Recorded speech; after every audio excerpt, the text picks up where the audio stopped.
प्रभु का स्मरण करेंगे।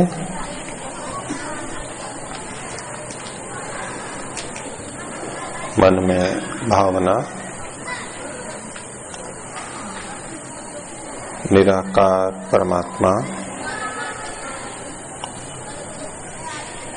सब और व्यापक है।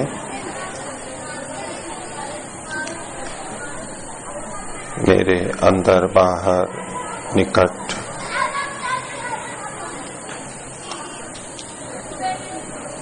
मैं परमात्मा में डूबा हुआ हूं।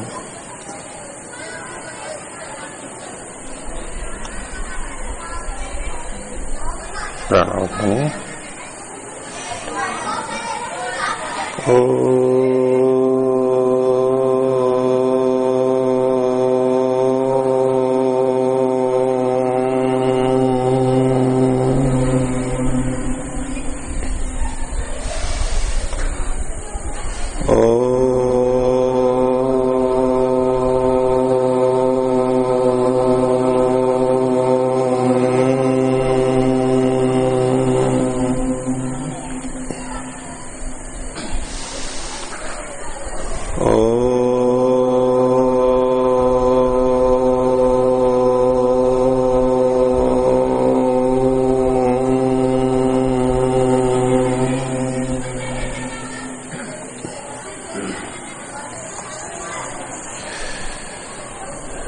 क्रियात्मक योगाभ्यास से जुड़ा एक प्रश्न है।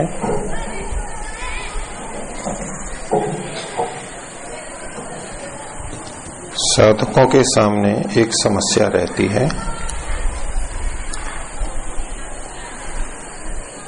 लक्ष्य निर्धारित कर लिया, भावना भी है और प्रयत्न में भी लग गए हैं। इच्छा है इस मार्ग पर चलने की, तीव्र वेग है अंदर, इसीलिए बहुत सारे कदम उठा लिए हैं। विशेष प्रकार के स्थान पर रहना, विशेष वस्त्र, विशेष भोजन, विशेष दिनचर्या, इस सब का भी वो पालन करने लग गया। पूरा प्रयास करता है कि पालन करूंगा और बाह्य रूप से लगभग ठीक चल भी रहा होता है, लेकिन उन मन में एक बात खटकती रहती है कि ये मेरे संस्कार पुराने बार बार उभरते रहते हैं। संस्कारों के कारण से वृत्तियां उठती रहती है। ऐसे ऐसे विचार आते हैं जिनको वो नहीं लाना चाहता। वो चाहे राग के हों चाहे द्वेष के हों, किसी भी तरह के ऐसे विचार जो कि हमें जात हो गए ये गलत है, हमें नहीं करने चाहिए, इस तरह का विचार नहीं करना है, लेकिन वो विचार बार बार आते रहते हैं। तो ये सुनते हैं कि भाई ये वृत्तियां उठ रही हैं, विचार आ रहे हैं, ये हमारे संस्कारों के कारण से हैं, पिछले संस्कारों के कारण से। वर्तमान में तो प्रयत्न कर रहा है व्यक्ति, वो प्रयत्न भी पूर्णता से नहीं होता, लेकिन फिर भी काफी कर रहा है, अपने सामर्थ्य के अनुरूप कर रहा है। वो कह सकते हैं कि प्रयत्न चल रहा है, इसका आलसी नहीं है इस विषय में। थोड़ी बहुत ढिलाई होती है वो अलग बात है, तो कर रहा है लेकिन व्यक्ति, पर फिर दूसरे विचार आ जाते हैं, और वो विचार आते हैं तो उस ओर प्रवृत्ति भी बढ़ती है। रागात्मक या द्वेषात्मक जो भी प्रवृत्ति हो, फिर उस तरह की बात बोलने लग जाता है वो, जो कि बोलना नहीं चाहिए। उस तरह के कार्य कर लेता है जो कि नहीं करने चाहिए, उस तरह का व्यवहार कर लेता है जो कि नहीं करना चाहिए। पता लगता है कि गलत है, नहीं करना चाहिए, उस समय एकदम वेग उठता है और व्यक्ति नियंत्रण नहीं कर पाता है, और बाद में फिर अनुभव में आता है कि ये गलत किया मैंने, इस मार्ग के अनुरूप नहीं है ये। मेरे लिए हितकारी नहीं है ये। फिर क्यों हो गया ये? संस्कार ऐसे थे। ये समस्या प्राय सबके साथ में होती है, किसी एक के साथ में नहीं है। बहुत सी बातें हैं जो दूसरे को कह भी नहीं सकते, कहो तो दूसरों को बहुत बुरा लगेगा। देखो कैसा कैसा सोचता है ये। लेकिन होता तो रहता है और परेशान होता रहता है साधक। और कई बार ये सोचता है जैसे ये मेरे में ही हो रहा है। लेकिन इस तरह की समस्याएं, उसका स्वरूप अलग अलग हो सकता है। किसी को कैसे विचार, किसी को कैसे विचार। जिसका जो पहले का कर्म रहा, जैसे संस्कार रहे, सबके अलग अलग हो सकते हैं। किसी के रागात्मक अधिक हो सकते हैं, किसी के द्वेषात्मक अधिक हो सकते हैं। रागात्मक में भी अलग अलग हो सकता है, किसी के प्रति राग, किसी का किसी के प्रति राग। ऐसे ही द्वेषात्मक में भी अलग अलग हो सकता है, किसी का किसी के प्रति द्वेष, किसी का किसी के प्रति द्वेष। व्यक्ति से, वस्तु से, परिस्थिति से, किसी क्रिया से, किसी गुण से भिन्न भिन्न हो सकते हैं सबके। लेकिन लगभग ये बातें सभी साधक साधिकाओं में होती है। तो परेशानी होती है इस संस्कारों को कैसे ठीक करें। बाह्य रूप से शरीर से दिनचर्या आदि ठीक कर रहा है वो, उसे लगता है कि मैं नियंत्रण कर भी रहा हूं, कर भी लेता है, क्योंकि शरीर पे नियंत्रण करना स्थूल रूप है। वाणी पे भी कर लेता है काफी कुछ। शरीर की अपेक्षा वो अधिक सूक्ष्म है, अधिक कठिन है। लेकिन मन के ऊपर नियंत्रण करना बहुत अधिक सूक्ष्म है, बहुत अधिक कठिन है। और वहां साधक को ये परेशानी बहुत अधिक होने लगती है कि बार बार यही विचार आ रहे हैं जिससे मैं बचना चाह रहा हूं, वही बार बार आ रहे हैं। पूछते हैं, करते हैं, तो भाई संस्कारों के कारण से ऐसा हो रहा है। क्योंकि वर्तमान की परिस्थिति तो ऐसी नहीं कि वो संस्कार आए। और कभी कभी वर्तमान की भी परिस्थिति होती है, आलंबन होता है जहां वैसे विचार आ जाते हैं। पर मुख्य कारण बाहर नहीं दिखाई देता है, मुख्य कारण अंदर का दिखाई देता है। बाहर की सामान्य परिस्थितियों में भी मन में विपरीत विचार आ जाते हैं, तो उसे फिर ये प्रतीत होता है कि ये सारा संस्कारों के कारण से, और है भी वो बहुत कुछ संस्कारों के कारण भी है। ये संस्कार कैसे ठीक करें? तो इनका प्रश्न है, हमारे कुसंस्कारों को बदलने के लिए क्या तरीके हो सकते हैं?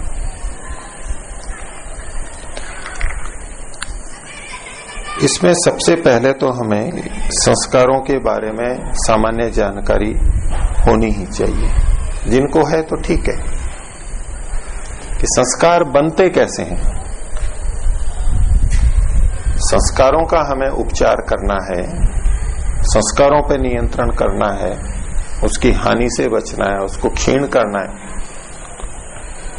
तो कारण तक तो जाना पड़ेगा। निदान तो करना होगा कि आखिर ये संस्कार बनते कैसे हैं।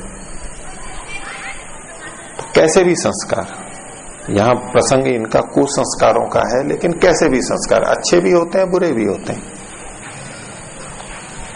अच्छे संस्कार बाधक नहीं होते, सहायक होते हैं, और बुरे संस्कार बाधक होते हैं। तो संस्कार का मतलब क्या और संस्कार बनते कैसे हैं? तो योग दर्शन में, व्यास भाष्य में ये बातें कई बार आती हैं और बहुत स्पष्टता से कही हैं, और हम अनुभव भी करते हैं इस बात को साधक लोग, कि वृत्तियों से संस्कार बनते हैं। वृत्ति को दूसरे शब्दों में कहे तो विचार। मन में जो विचार आया उस विचार से संस्कार बनते हैं।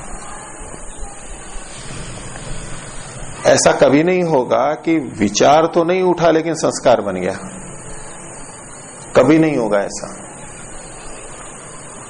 संस्कार बना है तो उससे संबंधित विचार तो उठा है, किया गया है, बार बार हुआ है। जब जब विचार होगा तब तब उसका संस्कार पड़ेगा, उसकी छाप पड़ेगी। बिना विचार के, बिना वृत्ति के संस्कार पड़ता ही नहीं है।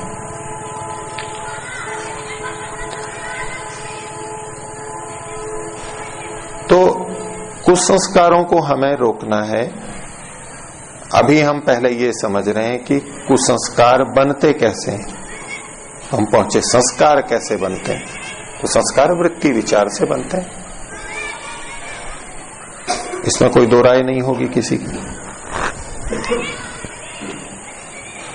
अब जब वृत्ति से संस्कार बनते हैं तो जैसी वृत्ति होगी वैसे ही संस्कार बनेंगे, ये इससे जुड़ी हुई बात है।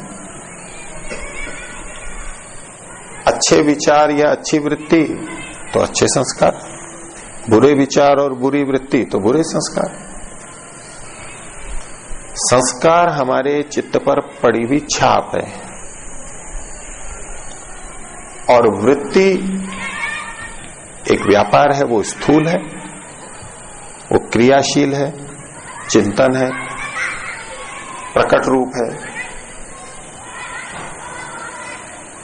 जैसे कि सीडी डीवीडी होती है या टेप रिकॉर्डर में कैसेट होते हैं,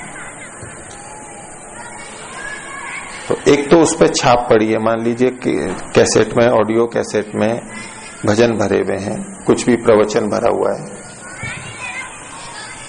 तो उसकी जो पट्टी होती है, रील होती है, या सीडी डीवीडी का वो चक्का होता है, उस पर जो निशान पड़े हुए होते हैं, छाप पड़ी हुई होती है, वो किसकी? ध्वनि की होती है, शब्द की होती है। शब्द भिन्न रूप में बदल के वहां छाप पड़ी हुई होती है, लेकिन उसको अगर यूं सुनने लगेंगे तो सुनाई नहीं देगा हमें। यूं कहेंगे कि इसमें भजन भरे हुए हैं, इसमें प्रवचन है, लेकिन यूं सुनाई नहीं देगा हमारे को। वो उसका अप्रकट रूप है, छुपा हुआ रूप है। लेकिन उसी को हम उचित यंत्र में डालते हैं, चलाते हैं, विद्युत होती है, तो उसमें से फिर ध्वनि निकलने लगती है, भजन प्रवचन जो भी कुछ हो। तो कैसेट पे, डीवीडी सीडी पे जो छाप पड़ी हुई है, ये तो है संस्कार। और जो उसमें से आवाज निकल रही है वो है वृत्ति या विचार। छाप कैसे पड़ी थी उस पे? पहले कोई बोल रहा था, ध्वनि हो रही थी, भजन प्रवचन चला, उस आवाज से उस पे छाप पड़ी। तो आवाज जो पहले थी, ध्वनि थी, वो वृत्ति थी। उस जैसी आवाज होगी वैसी ही छाप पड़ेगी उस पे। यहां वृत्तियों में भी ऐसा ही, जैसी वृत्ति होगी वैसे ही संस्कार पड़ेंगे। तो जैसी ध्वनि थी वैसा कैसेट में रिकॉर्ड हो गया, संचय हो गया, संस्कार पड़ गए। और अब उसको जब जब चलाएंगे तो उससे कैसी आवाज निकलेगी? वैसी ही निकलेगी जैसी कि वृत्ति। तो वृत्ति से जब संस्कार बनते हैं तो अब संस्कारों से जब वृत्ति बनेगी तो वैसी ही वृत्ति फिर आएगी जैसी छाप डाली है हमने। तो वृत्ति से संस्कार और संस्कार से फिर वृत्ति, ये एक चक्र चलता है। तो हमें कुसंस्कारों से बचना है। कुसंस्कार सीधे तो दिखाई नहीं देते, हमें वृत्ति रूप में दिखाई देते हैं, ज्ञात होते हैं। तो कुसंस्कार पहले के हैं, अब उनसे वृत्ति उठ रही है जो हमारे लिए समस्या खड़ी कर रही है। तो पहला सबक तो हम इससे ये लें कि देखो, संस्कार ऐसी चीज होती है जो बार बार परेशान करती है, बार बार वो वृत्ति उठाएगी, उसका वेग प्रबल होता है। तो एक तो आगे के लिए सावधान होते हैं कि आगे इस तरह के संस्कार और न पड़े। उसके लिए उचित वातावरण में रहना, उचित दिनचर्या में रहना, अपने को अन्य उचित कार्यों में व्यस्त रखना, पठन पाठन साधना, दिनचर्या, सेवा, ये उचित रूप से हम करते रहें। तो नए बुरे संस्कार डालने हमने कम कर दिए या बंद कर दिए। अब जो पहले के डले हुए हैं, जो आज हमारे लिए समस्या खड़ी कर रहे हैं, तो संस्कारों के साथ में ये भी बात जुड़ी है कि यदि उस संस्कार के विपरीत संस्कार भी हमारे अंदर डला हुआ है तो उसको रोकता है, बाधित करता है। कई बार एक संस्कार उठता है क्रोध का, तो दूसरा स्नेह का, प्रेम का भी उठता है। एक इच्छा करती है कि इसको डांटूं मैं, एक इच्छा साथ में होती है कि नहीं ये गलत है। ये दोनों चीजें चलती रहती हैं। संस्कार हमें परेशान करता है, बुरे संस्कार परेशान करते हैं, लेकिन हम प्रकट नहीं होने दे रहे हैं, न वाणी से न शरीर से। तो अंदर द्वंद्व चल रहा है। ये द्वंद्व क्यों चल रहा है? क्योंकि अंदर अच्छे संस्कार भी हमने डाल लिए हैं या डल चुके हैं कुछ न कुछ। यदि अच्छे संस्कार नहीं होते और बुरे संस्कार ही होते तो ये द्वंद्व नहीं चलता कि मैं करूं या ना करूं, मुझे इसको रोकना है, मुझे इसको उभरने नहीं देना है, ऐसा नहीं होता। फिर तो बस संस्कार उठे, वृत्ति के रूप में आए, विचार आया तो वाणी पे आ जाएगा या क्रिया पे आ जाएगा, शरीर से वो कर्म कर लेगा, उसमें संघर्ष नहीं होगा।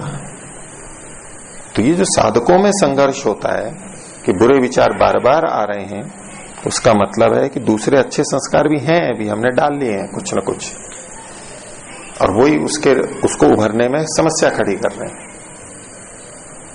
लेकिन कुसंस्कारों का वेग अधिक है,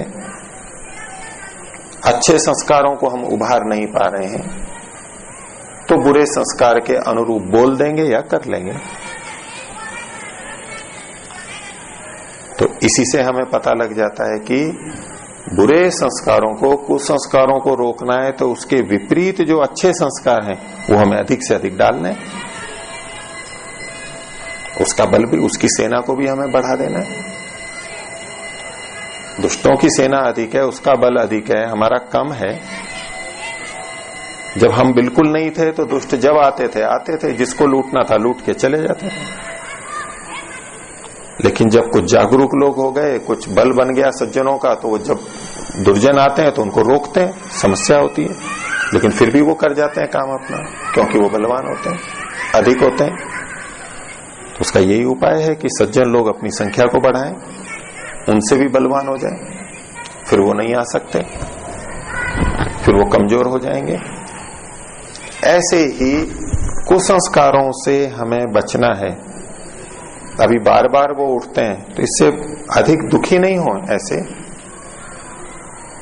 तो एक तो अच्छे संस्कार हमें डालने हैं, और अच्छे संस्कार कैसे डलेंगे? अच्छे विचार करने से। वो अच्छे विचार कैसे उठेंगे?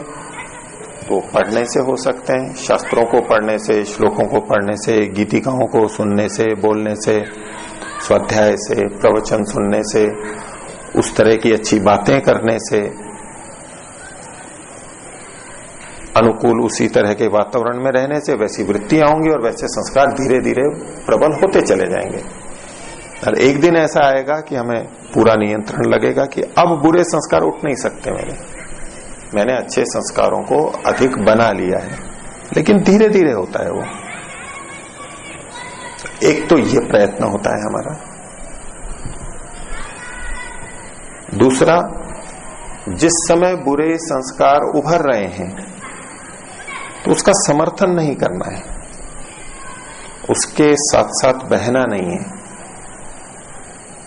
यदि पिछले संस्कारों के कारण से वृत्ति उठी और हम उसी के बहाव में बह गए, उसका समर्थन किया, रागात्मक या द्वेषात्मक जो भी है, उसी भाव में बहने लगे, द्वेषात्मक है तो द्वेष करने लगे, रागात्मक है तो राग करने लग गए। अगर ये करने लग गए तो वो संस्कार और दृढ़ हो जाता है, क्योंकि हमने और विचार कर लिया, उसमें वृत्ति उठा ली, तो संस्कार और पक्का हो जाएगा। तो जब जब कोई बुरा संस्कार उठे तो अंदर से उसका समर्थन तो बिल्कुल नहीं करना है।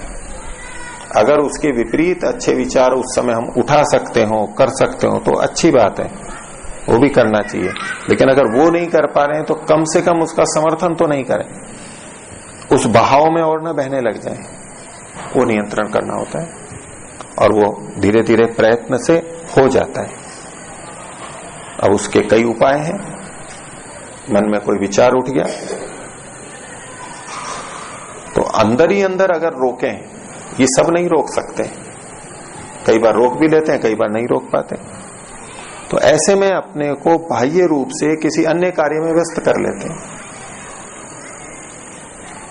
और कुछ नहीं, अपने मित्र से बात करने लग गए, कोई कहानी की पुस्तक पढ़ने लग गए, अच्छी व्यायाम करने लग गए, सफाई करने लग गए, ऐसा कुछ कार्य करने लगे जो थोड़ा तीव्रता से हो और मन उसी में लग जाए। खेल खेलने लग गए तो अंदर वाला विचार चला जाएगा, यानी हम समर्थन ही नहीं दे रहे, हम दूसरे कार्य में लग गए। ये एक उपाय है बाहर का कि जिस समय संस्कारों का वेग उठा उस समय हमने अपने को दूसरे कार्य में व्यस्त कर लिया, दूसरे कार्य में लगा लिया, तो वो उभरेगा नहीं, हम उसको बल नहीं देंगे और कुछ ना कुछ वो क्षीण भी होगा।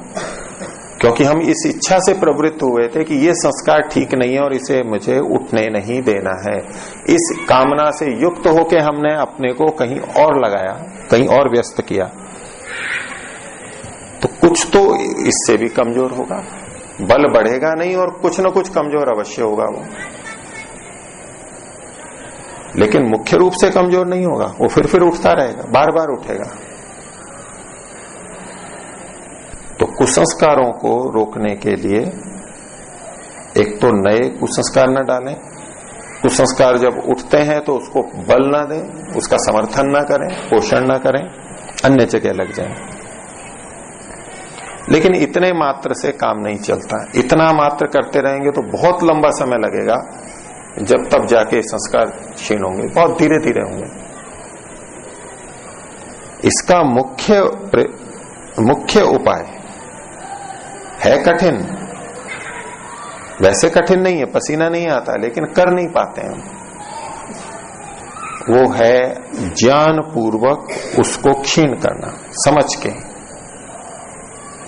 उसमें कहीं बाहर नहीं जाते हम, बाहर के कार्यों में व्यस्त नहीं होते हैं, अपने को विच्छिन्न दशा में नहीं ले जाते। ये विच्छिन्न दशा कहलाती है कि मन में ऐसा संस्कार उठा तो हम ईश्वर का चिंतन करने लग गए, ओम का जप करने लगे, गायत्री मंत्र जप करने लगे, अष्टाध्यायी याद करने लग गए, खेलने लग गए। ये हम क्या कर रहे हैं, अपने मन को एक स्थान से हटा करके दूसरी तरफ लगा लिया, इसे कहते हैं विच्छिन्न अवस्था, विच्छिन्न दशा। ये केवल ऐसा है कि हमने उस तरफ से अपने मुख को फेर लिया है, समस्या का समाधान नहीं किया है अभी। जैसे कोई बच्चा किसी खिलौने को मांग रहा हो, किसी मिठाई को बार बार मांग रहा हो, मान ही नहीं रहा हो, रोने लग रहा हो, तो माता पिता उसका मन बहलाने के लिए बंदर दिखाते हैं, देखो वो बंदर, देखो कौवा आया है, देखो चिड़िया आई है, ये प्रयोग करते हैं। वो क्या करते हैं, ये उसके मन से उसकी इच्छा थोड़ा ना हटा देते हैं, लेकिन तात्कालिक रूप से तो है, ये विच्छिन्न दशा में ले जाते हैं, दूसरी तरफ दूसरे किसी आकर्षण के विषय पे उसको ले जाते हैं। तो थोड़ी देर के लिए बसता है, लेकिन फिर बच्चा थोड़ी देर उधर देखता है, फिर इधर देखने लग जाता है, फिर उसकी इच्छा करें, फिर रोने लग जाता है, फिर माता पिता ये दिखाएंगे, वो दिखाएंगे, वो करेंगे, इससे किसी तरह बचाना है उसको। ये भी एक उपाय है, लेकिन ये मुख्य उपाय नहीं है। जब जब दूसरा विषय हटेगा तो फिर इधर आएगा व्यक्ति, बार बार वो संस्कार उभरेगा। इसका मुख्य उपाय है इसका सीधे सीधे सामना करना, अंदर ही सामना करना। वो संस्कार उभर गया सामने, अब उसको देखते हैं कैसा है ये संस्कार। लेकिन इसमें अपने पे इतना नियंत्रण तो रखना होता है कि हम उस संस्कार को सामने रख रहे हैं तो उसमें बहने ना लग जाएं। नहीं तो उसको ठीक करने के प्रयास में हम बहने लग जाते हैं तो वो संस्कार और बन जाएगा।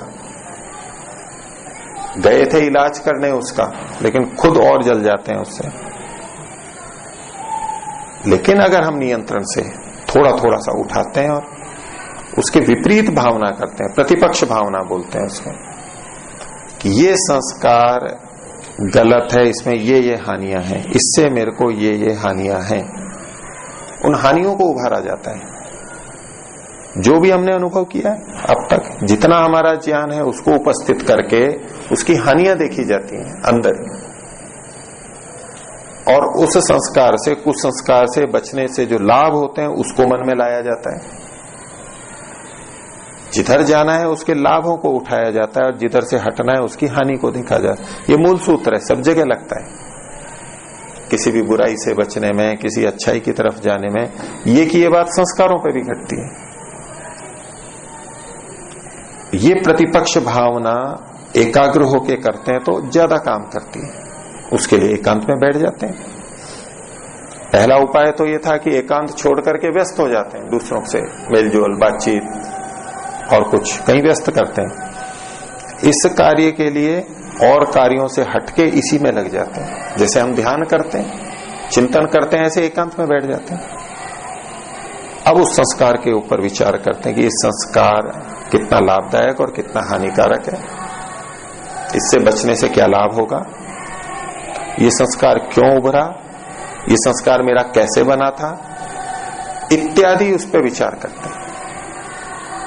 इसमें समय भी लगता है, लेकिन अगर इस काम को ठीक तरह कर लिया हमने तो संस्कार क्षीण हो जाएगा, तेजी से क्षीण होगा, और ऐसा क्षीण होगा कि फिर वो बाद में उठेगा नहीं। ये इसका असली उपाय है। ज्ञान से उसको दग्ध करना होता है, क्षीण करना होता है। दूसरे ढंग से कहें तो हम अपने को समझा लेते हैं, समझ जाते हैं कि ये गलत है, समझ आ गई तो बस फिर बच जाएंगे उससे। ज्ञान पूर्वक उसको ठीक करना, दबाना नहीं, उससे मुख नहीं फेरना, उसका समाधान करना मानसिक रूप से, ज्ञान के रूप में। ये इसका मूल उपाय है। लेकिन इस उपाय को वो ही काम में लें जो अपने उसको संस्कार को उभारने पर उसमें बहने ना लग जाए। रागात्मक संस्कार को उभारा, उसके कारणों को विचार करने लगे तो कहीं फिर राग पैदा ना कर लें उस समय। अगर उसमें राग आ रहा है, सुख आ रहा है तो छोड़ दें उसी समय। फिर यही उपाय है, दूसरा काम करें। द्वेषात्मक संस्कार है, कुसंस्कार है, और उसको करते करते क्यों उत्पन्न हुआ, इसलिए हुआ, उसने ये किया था और ये झगड़ा हुआ था, इलाज करने गए और उसको देखते देखते फिर से क्रोध से या द्वेष से युक्त हो गए। ऐसी स्थिति बन रही हो तो छोड़ दें उसी समय, अभी उस इलाज को करने के योग्य हम नहीं हुए, फिर अपने को दूसरी जगह व्यस्त कर लें। लेकिन करना तो यही पड़ेगा, अंत में करना तो यही पड़ेगा। मकान में बाढ़ आ गई तो क्या उपाय है बचने का? बाढ़ क्यों आई थी? नदी में पानी आ गया, नाले में पानी आ गया, दीवार नहीं बनी हुई थी, बांध नहीं बना हुआ था। अब जब बाढ़ आ गई है तो उस समय तो बांध बांधने जाएंगे नहीं। नदी की पाल टूट गई है, नहर की पाल टूट गई है, उसको तो अभी बना नहीं सकते। जब उससे प्रभावित हो रहे हैं, दुष्प्रभावित हो रहे हैं, तब क्या उपाय होता है? जो सामान नीचे पानी में डूब रहा है उसको ऊपर रख देते हैं, ऊपरी मंजिल पे ले जाते हैं, ऊपर टांट पे रखते हैं। ये एक दृष्टि से पलायन है। क्या मूल समस्या का समाधान नहीं कर रहे हैं? अभी मूल समस्या तो वो थी, नदी पे, नहर पे जाके ठीक करते या पंप लगा के पानी हटाते यहां से। मूल उपाय तो वो था, अब वो मूल उपाय नहीं कर रहे हैं, हम सामान को केवल उससे बचा रहे हैं। ये प्रथम दृष्टिया ये पलायन है। लेकिन कुछ स्थितियां ऐसी होती हैं कि हम सीधे समाधान नहीं कर सकते, तो अपने को ऐसे ही बचाया जाता है। कम से कम ये चीजें तो खराब नहीं होंगी, उसको बचा के अब फिर मूल उपाय भी करेंगे हम। तो जब कभी कुछ संस्कारों को ठीक करने के लिए हम ऐसे चिंतन करते हैं और उसका वेग आ जाता है और अगर बहने लगे तो अच्छा है उस काम को छोड़ करके अपने को दूसरी तरफ लगा लें। नहीं तो बाढ़ आई हुई है और नदी को ठीक करने गए तो तब तक तो हमारा सामान खराब हो जाएगा। तो ऐसा नहीं होना, वो सावधानी से काम किया जाता है ये, लेकिन मूल काम यही है। नदी को रोकना, तटबंध बनाना, मूल तो वही है, वैसे ही रुकेगा वो। तो ज्ञान पूर्वक ही इसको हमें क्षीण करना होता है, दग्ध बीज करना होता है। ऐसे अपने कुसंस्कारों पर हम नियंत्रण करते हैं, और होता ये धीरे धीरे है। बहुत धैर्य रखना होता है। प्रारंभ में हमें लगेगा कि हमने इतना किया तो भी कुछ हुआ नहीं, होता अवश्य है। जितना भी हम प्रयत्न करते हैं संस्कारों को क्षीण करने का, भले ही थोड़ा सा भी किया है, उसका प्रभाव पड़ता है। अनुभव में नहीं आता, लेकिन हर छोटे प्रयास का प्रभाव आता है। जितना भी हमने किया उसका फिर एक अच्छा संस्कार बनता ही है। जैसे बुरे संस्कार थोड़ा भी विचार करते हैं तो बनते हैं, ऐसे अच्छे संस्कार भी बनते हैं। जैसा जैसा हम विचार करेंगे वैसे वैसे अच्छे संस्कार बनेंगे ही, व्यर्थ कभी नहीं जाता है वो। एक गिलास में कितनी भी चीनी डालें, छोटा सा भी टुकड़ा डालें, घोल लें, लेकिन मीठापन प्रतीत भले ही नहीं हो, लेकिन मीठा जा चुका है अंदर उतना, और उतना काम करेगा, आगे वही काम करेगा धीरे धीरे करके। तो इस प्रकार से अपने संस्कारों पर, हम कुछ संस्कारों पर धीरे धीरे नियंत्रण करते हैं। अपनी अपनी स्थिति के अनुसार हमें करना चाहिए, कभी ये उपाय, कभी वो उपाय, कभी वो उपाय, लेकिन वही दीर्घकाल और निरंतर ये चलता रहे हमारा। तो कुछ वर्षों बाद में हमें पक्का लगता है कि नहीं, हाँ काफी कम हो गए और ठीक हो गए, नियंत्रण में आ गए, ये अनुभूति आ जाती है बाद में। तो आज का विषय इतना ही रखता हूं मंत्र पाठ के लिए।